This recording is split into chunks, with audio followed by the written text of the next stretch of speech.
40 best soldiers in the most elite unit of the Roman army. They convert to Christianity. If you're in ancient Rome and you're a Christian, you can't do two things. You can't be a teacher and you can't be a soldier. Not because soldiering and teaching are bad, but because if you're a teacher, you have to teach the pantheon. There are many gods. If you're a Christian, there's only one God. You can't teach anymore. You also can't be a soldier, because if you're a soldier in the Roman army, every day when you come out of your tent, you pinch incense to Caesar and say, Caesar is Lord. But if Jesus is Lord now, Caesar can't be Lord at the same time. So, these guys have a problem. They stopped pinching incense. Their commander noticed it and said, hey guys, what's up? What's going on? Yeah, we're Christians. And Christ is Lord, not Caesar. They were so good, and their commander loved them so much, he wrote a letter to Caesar and said, can we get these guys exempt? Because they're the best. And they're proven, they're tried and true in battle. We know. Can we just get them exempt? Caesar says, no. Everybody will pinch incense to me because I am a god. And the commander comes back and says, if you guys just do it once, we'll call it good for the rest of your life. Just pinch incense one more time, and you're done. They said, no, we can't do that. So they march them up to Macedonia. It's the middle of winter time, frozen lake. They strip these 40 guys naked, put them out in the middle of this lake, and they light fires and hot baths all around the perimeter. And then he says, if you just come off the lake, we'll call it good. Just come off the lake. You don't have to say anything. You don't have to pinch incense. You don't have to say Caesar is Lord. Just walk off this frozen lake, and you're good to go. And all these guys were standing there, 40 guys held together. And this, I can't remember verbatim what this chant they were chanting, but something to the effect of 40 soldiers, 40 men, 40 soldiers gathered here, 40 martyrs for Christ. Like all they were thinking about was the eternal crown as they're freezing to death, naked, huddled together in the middle of this lake.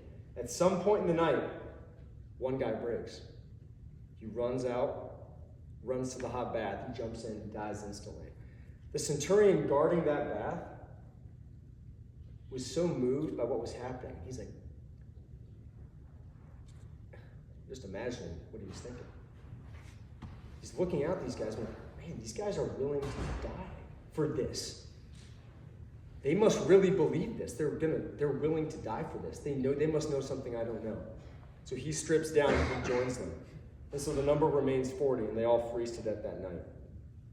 Now, what I love about this story is this. First of all, without the brotherhood, nobody stays on that ice because it's too damn hard. It's too damn hard, guys. That's hard. And the one guy that broke, I like to imagine that guy. He was probably the most jacked, the best soldier of all those guys. And that's probably why he broke, because he relied too much on his own strength and his own power, and he was conditioned to that, and he didn't put his trust in God. Because guys, no matter how many weights you lift, no matter how awesome you think you are, it's like you can only go so far on your own. You need God. You need God and you need the brotherhood, or you cannot sustain. You cannot live the good life. All right? So guys, you have a phenomenal opportunity here at TAC. I've never been to school here. A lot of my friends came here. I hear it's a pretty awesome place, all right? And you guys are living here. You have a great opportunity to develop real brotherhood here. But you could also easily go for the next 3-4 years, 2 years, 1 year, just walking around and not actually having a brotherhood with guys in the dorm. Just because you live in the same room or live in the same floor doesn't mean there's a brotherhood. That takes intentionality, right? But it's possible.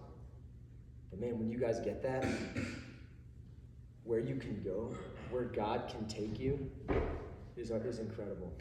And I'm so excited about my own life. My life has never been better than it is now. I'm on this incredible adventure. I get to run. I guess this is so mind-blowing. I get to run across America. This is awesome. I'm so stoked about this.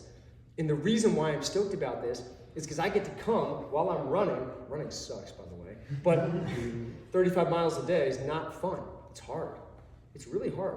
I've only done it twice. I've never run 35 miles back to back. This was my first time doing it. It doesn't feel very good. It's a lot easier to talk about running across the United States than actually doing it. All right? But here's the thing, guys. What's awesome about this run is I get to meet people like you. Somehow I get to stand in your house and we get to chat. That's awesome. That's what I care about. Because what I really care about is the gospel, is becoming a saint and imitating Jesus Christ and living that out in reality. Not just studying about it, not just reading about it, but actually living it. Let's let the gospel transform our lives, and then let's take it out. Like ite missa est at the end of Mass, go forth. Take it out. But guys, we got to get serious. Get aggressive about it.